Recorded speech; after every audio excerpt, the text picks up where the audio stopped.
네, 지난 시간에 저희들이 구성주에 대해서 한번 배워봤습니다. 생각나세요? 네, 삐아제의 학습이론을 배우면서 스키마, 어시뮬레이션, 어코모데이션에서 이제 얘기했었죠.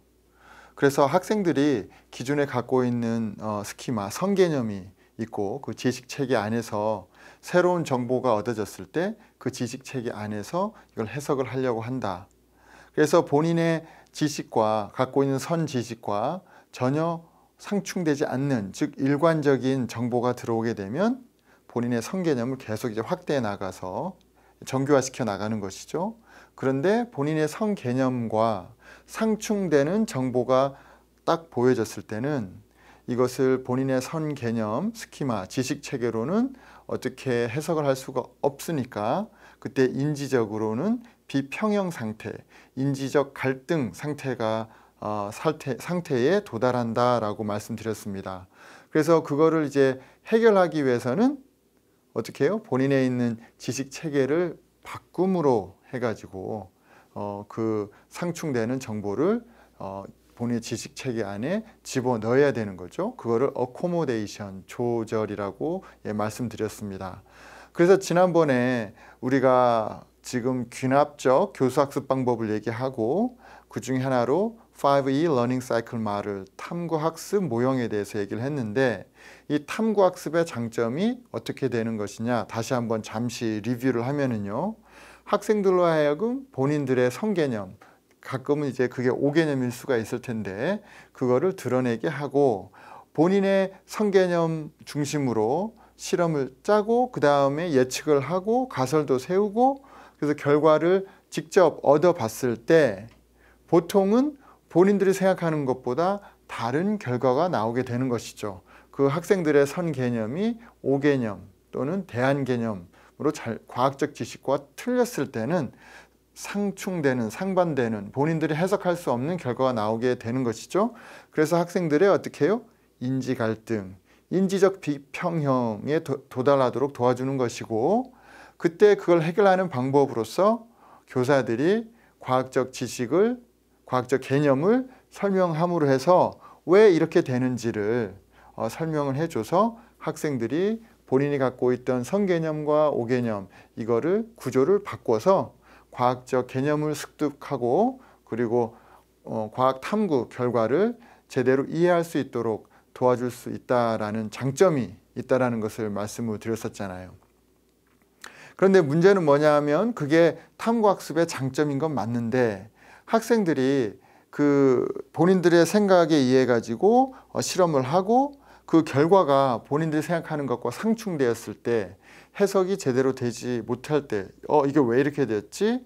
라고 해서 과학적 지식을 딱 설명해 주면 아 그렇구나 해가지고 본인의 지식 체계를 싹 바꿔가지고 그 다음에 과학적 개념을 확실히 습득할 수 있느냐라는 것은 또 퀘스천 마크인 것입니다. 그게 도움은 되지만 한 번에 그렇게 해서 뭔가 개념을 확 바꾸질 않는다. 학생들의 오개념 또는 대안개념은 상당히 저항성이 크다라는 것이 많은 연구를 통해서 나왔습니다. 그러면 왜 그럴까? 지난번에 제가 설명드렸던 과학의 본성, 그리고 과학 개념 학습, 과학 탐구 이걸 세 개를 잘 엮어서 왜 학생들의 지식 체계를 바꾸는 게 쉬운 일이 아니고 우리가 과학적 개념을 가르치는 데 있어서 뭐 한 차시, 두 차시 이렇게 뭔가를 탁 보여줬다고 해서 학생들이 개념을 바로 바꾸지 않는다. 왜 그런가를 좀 설명해 보도록 하겠습니다. 자, 이 첫 번째 질문, 과학의 본성에 있어서 중요한 질문이 과학이 어떻게 발전하는가입니다. 자, 과학이란 무엇인가? 뭐 우리가 어떻게 아는가? 과학적이란 게 무엇인가? 라는 질문도 있지만 이 과학의 본성에 있어서 또 중요한 질문이 과학이 어떻게 발전을 하는가 이것이죠. 자, 우리가 과학이 어떻게 발전한다고 여러분들 생각하십니까? 우리가 흔히 과학적 지식이 계속 축적된다 그러잖아요. 누적된다 그러잖아요. 그럼 과학이라는 것은, 발전이라는 것은 새로운 사실을 계속 이렇게 발견하고 또 축적하고 이렇게 풍성해지면서 과학이 발전하는가? 어떻게 생각하세요? 동의하세요? 물론 그런 부분도 있을 수 있겠죠. 하지만 토마스 쿤 같은 경우는 패러다임이란 용어를 도입하면서 과학의 발전은 패러다임의 체인지다라고 얘기했습니다. 즉 무슨 얘기냐면 과학이 발전을 하면서 어떤 이론, 기존의 이제 대세인 이론 중심으로 엄청나게 발전을 해요. 좀 풍성해지고 그러다가 이게 아닌데 그 기존의 이론으로 설명할 수 없는 현상들이 자꾸 나와서 그때는 어떻게 해요? 대세였던 그 이론을 완전히 뒤집어 엎는, 즉 기존의 패러다임을 완전히 뒤집어 엎는 그런 상태, 뒤집어 엎는 과학혁명이 일어나고 그러면서 과학혁명이 계속 일어나면서 과학이 발전한다라고 얘기를 했죠. 자, 그러면은 과학이 어떻게 발전하는가에 대한 대답도 여러 가지로 나올 수가 있다는 것입니다. 자, 그러면 학생들이 과학 개념이 어떻게 발전하는가? 이 부분에 대해서도 좀 비슷한 맥락인데요. 기존에 우리가 많이 아는구나, 뭔가 새로운 걸 아는구나 라고 했을 때는 계속 우리 아는 지식이 하나, 둘, 셋, 넷, 다섯, 여섯, 열, 스물, 서른 이렇게 늘어난다고 생각했었죠. 근데 가만히 잘 생각해 보면 우리 지식이란 게 그냥 어떤 그 그 개개의 것들이 누적되는 것이 우리 과학 개념의 발전인가? 아니면 내가 갖고 있는 어떤 과학 개념이 아까 과학이 어떻게 발전하는가에서 얘기했던 패러다임, 우리 과학적 개념이라고 하는 내 머릿속에 있는 지식 체계의 구조의 패러다임이 바뀌면서 우리 학생들의 과학 개념이 발전하는가? 이런 부분에서 한번 논의를 해보도록 하겠습니다. 그래서 이 부분을 한번 두 개를 비교해 보고요. 그 다음에는 여기서 나오는 이런 논의가 우리 과학 탐구에 있어서 어떠한 의의를 갖는지 한번 말씀드리도록 하겠습니다. 자, 제가 갖고 온 주제, 그 토픽은 자연 발생설입니다. 자연 발생설은 여러분들 모든 분들이 지금 예비교사 초등, 중등 상관없이 다 들어봤을 거고 다 아는 것이기 때문에 다 아는 과학적 이론을 한번 제가 들고 왔어요. 어떤 사람들은 이제 자연 발생설이 과학적 이론이 아니다라고까지도 하는데 우선 자연 발생설이 무엇이냐 하면 어떤 생명체는 무생물로부터 자연 발생한다라는 게 자연 발생설입니다. 여기 모든 생명체가 아닙니다. 어떤 생명체는 무생물로부터 자연 발생한다라는 것이고요. 예를 들면은 뱀장어는 진흙으로부터, 그리고 사람의 몸에 머리에 이 있죠, 라이스. 이 같은 경우는 사람의 몸으로부터 자연 발생한다라고 사람들이 믿었고요.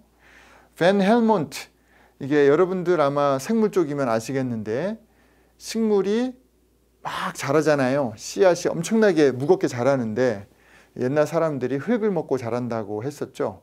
근데 이제 벤 헬몬트가 실험을 통해서 흙을 컨테이너 안에 거기 식물을 심고 했더니만 식물은 엄청나게 무거워졌는데 없어진 흙은 조금밖에 안 된다라고 해서 식물이 흙을 먹고 자라는 게 아니다라고 실험을 했던 유명한 과학자인데 그 벤 헬몬트도 밀이나 치즈를 더러운 암호포로 덮어두면 생지가 발생한다라고 했습니다.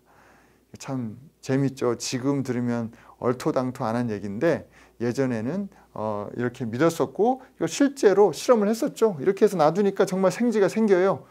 그거를 관찰한 것을 기초로 해서 이렇게 믿었었습니다. 근데 이 자연 발생설이 얼마 동안요? 2000년 동안 계속 지속이 되었습니다.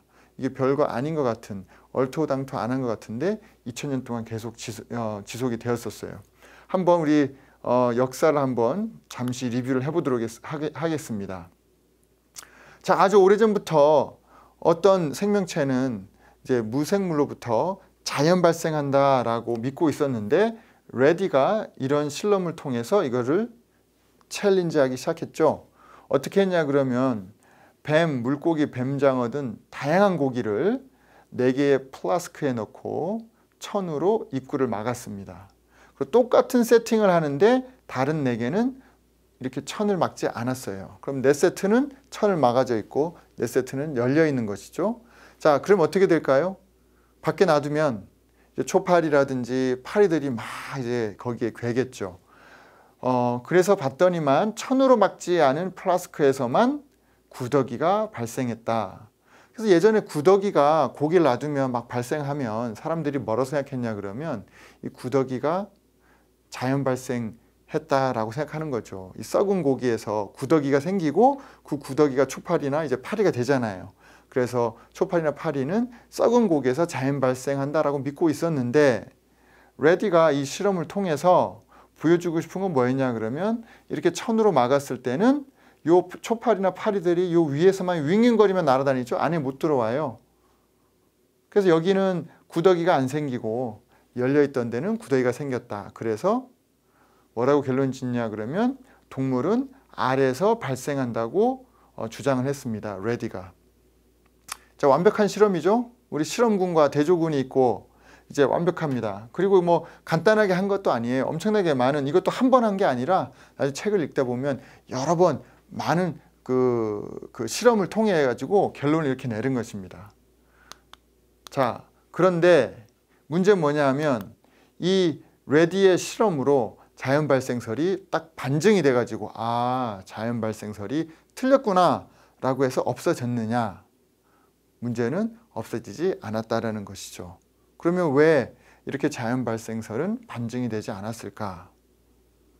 제가 좀 뒤에 다시 설명을 드리도록 하겠습니다. 자, 이번에는 이거는 과학 역사고요. 이번에는 과학 개념 쪽으로 한번 저기 설명을 해볼게요. 토픽은 우리의 눈과 빛입니다. 그래서 학생들이 보통 5개념을 갖고 있는데요. 우리가 사물을 어떻게 볼 수 있는가에 대한 5개념을 갖고 있는데 Private Universe라는 그 비디오를 엮어놔둔 그 교육 교재의 비디오를 잠시 보시고 다시 한번 논의를 하도록 하겠습니다. 자, 어떻게 비디오 잘 보셨습니까? 자, 잠시 비디오 본 거를 얘기해 볼게요. 자, 연구자가 캄캄한 곳에 있으면 사과가 보일까요? 하니까 이제 캐런이 보인다고 했죠. 어떻게? 회색빛으로 해서 보인다고 생각했어요. 왜 그렇게 생각하세요? 하니까 우리의 눈이 조절돼서 어두운 곳에서도 사물을 볼 수 있으니까요. 어떻게 적절한 대답 같으세요? 자, 이렇게 했는데 자, 그러면 이제 트리트먼트를 한 거예요. 인터뷰하는 공간을 진짜 빛이 조금도 안 들어오게 완전히 다 덮었지 않습니까? 비디오에서 보였다시피. 자, 그럼 이게 무엇이 보이나요? 하니까 이제 캐런이 완전히 캄캄해요. 아무것도 안 보여요. 이렇게 하는 것이죠.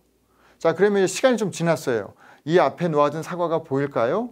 네, 조금 있으면 보일 거예요. 이렇게 예측을 했잖아요. 이 예측을 한 이유는 뭐라고요? 항상 예측을 할 때에는 거기에 따른 설명이, 본인이 기존에 갖고 있던 설명이 있는 것입니다. 그걸 보통 우리가 가설이라고 하는데 뭐냐 하면 사물이 어두운 곳에서도 우리가 눈이 조절이 돼서 볼 수 있다라는 이 가설을 갖고 있는 거죠. 캐런이. 그래서 예측을 한 게 조금 있으면 보일 거예요 라고 했는데 5분 정도 지나도 이제 아무런 결과가 없는 거죠. 사과가 안 보이는 거죠. 그래서 연구자가 사과가 보일 때까지 더 기다릴까요? 하니까 아니요, 불 켜주세요 라고 했습니다.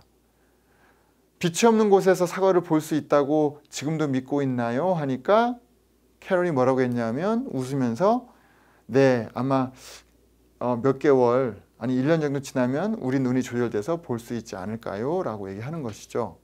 학생들이 본인이 갖고 있던 믿음이라고 해도 좋고 신념 또는 5개념을 완벽한 증거를 들이대면서 네게 잘못됐다. 여러분들 것이 잘못됐다라고 하는데도 본인의 개념을 이렇게 쉽게 포기하지 않습니다. 자, 그러면 아까 자연 발생설이 반증되지 않은 것처럼 캐런은 왜 자신의 가설 또는 대안 개념을 포기하지 않았을까요? 라는 게 이제 질문이 되는 것이죠. 자, 그러면 잠시 제가 설명을 좀 드리겠습니다. 자, 반증주의. 포퍼의 칼 포퍼라는 유명한 철학자가 반증주의라는 것을 이제 내세웠습니다. 그래서 뭐라고 했냐 그러면 얻어진 실험 결과를 설명할 수 없는 기존의 이론들은 반드시 제거되고 다른 가설에 의해 대체된다. 그래서 반증 가능한 것이 과학이다. 반증 가능하지 않다 그러면 그건 과학의 영역에서 벗어난 것이다. 그러면서 왜 종교가 과학이 아닌지, 그리고 그때 한참 마르크스, 레닌 그 사회주의 그 나왔을 때 그거를 또 과학적으로 증명하려고 과학이라고 했는데 포퍼가 그거는 과학이 아니다라고 해서 상당히 이제 유명해졌죠. 반중주의를 들고 나와서. 그래서 했는데 이제 문제는 뭐냐 하면 과학 이론이 이게 설명할 수 없는 데이터, 증거가 있다 그래서 바로 반증되지가 않는다라는 것이죠. 포기되지가 않는다라는 것이에요. 그리고 사람들이 우리가 뭐 연구를 할 때 기존에 있는 이론을 갖고 이것도 밝히고 저것도 밝히고 문제도 해결하고 이렇게 연구를 하지, 그 이론을 반증하기 위해서 실험을 하는 게 목표가 아니거든요. 그래서 이렇게 쉽게 반증되지 않는다는 것입니다. 그리고 또 하나는 뭔가 상반된 결과가 나오면 사람들이 이게 이론이 잘못됐는지 내 실험이 잘못됐는지 이걸 알 수가 없어요. 그래서 보통 사람들은 어떻게 하냐 그러면 내가 실험을 잘못했구나. 그래서 또 하고 또 하고 또 하고 이렇게 하는 것이죠. 아무튼 포퍼의 반증주의가 그럴듯한데 실제 과학 이론에 대해서 발전에 대해서 살펴보면 과학 이론이 그렇게 쉽게 상충되는 결과가 있다 그래서 반증되지가 않는다라는 것입니다. 자, 이게 넘어가기 전에 잠시 한번 설명을 하면, 잠시 예를 들면요 이런 거예요. 이거는 조금 다른 주제지만, 자, 여러분들이 사랑하시는 분들이 있죠. 부모님도 있을 수 있고, 아니면 이제 남자친구, 여자친구, 아니면 절친이라고 해서 친구도 있을 수 있고, 자, 그렇게 여러분들이 생각하는 정말로 사랑하는 사람, 내 절친이라고 합시다. 있다고 생각해 보세요. 근데 내일이 여러분의 생일입니다. 예, 생일이에요. 예, 생일 축하드립니다, 미리. 자, 내일이 생일인데 그럼 절친이 내일 또 만나기로 했어요. 그러면 여러분들 어떻게 기대하시나요? 생일인데 어떤 선물을 줄까? 아니면 어떤 추릿을 해줄까? 맛있는 거 먹으러 가라고 할까? 아니면 좋은 데 구경 가자고 할까? 뭘 할까? 라고 이렇게 기대를 하시겠죠. 그럼 예측을 하는 거예요. 왜 예측을 하십니까? 왜? 절친이니까, 우린 친하니까. 내 지금 남자친구, 여자친구면 나를 사랑하니까 내 생일, 이 스페셜한 데이 때 뭔가를 하겠지라고 하시잖아요. 그렇게 예측을 하는 것이죠. 왜냐? 사랑하니까. 다음 날이 딱 됐습니다. 근데 아무 일이 안 벌어졌어요. 여러분들 어떻게 할 것 같아요? 우선 기분은 안 좋겠죠. 근데 여러분의 가설, 저 사람이 나를 사랑한다 라는 가설을 포기합니까? 얘 나 사랑하지 않는구나. 생일도 안 챙겨주고. 그렇게 될까요? 뭐 금방 만난 지 얼마 안 되면 그렇게 되겠는데, 이제 1년, 2년 오랫동안 연애하면서 그 믿음이 확고한 만큼 여러분들이 저 사람이 나를 사랑하지 않는다라고 해서 한 번에 그런 그 오케이션을 갖고 딱 해서 반증을 하는 게 아니라, 잊어버렸나? 요새 안 그래도 너무 바쁜 것 같았는데 뭔 일이 있었나? 이런 식으로 반증을 하는 게 아니라 다른 식으로 해석을 한다고 하는 것이죠. 그러면서 여러분들이 갖고 있던 그 사랑, 저 사람이 나를 사랑한다는 믿음을 쉽게 그렇게 부셔버리고 반증하지 않는다라는 것입니다. 그게 사람의 심리고 그게 그렇게 작동을 하는 것이죠. 근데 과학도 마찬가지라는 것입니다. 그렇게 쉽게 반증되지가 않는다는 것이죠.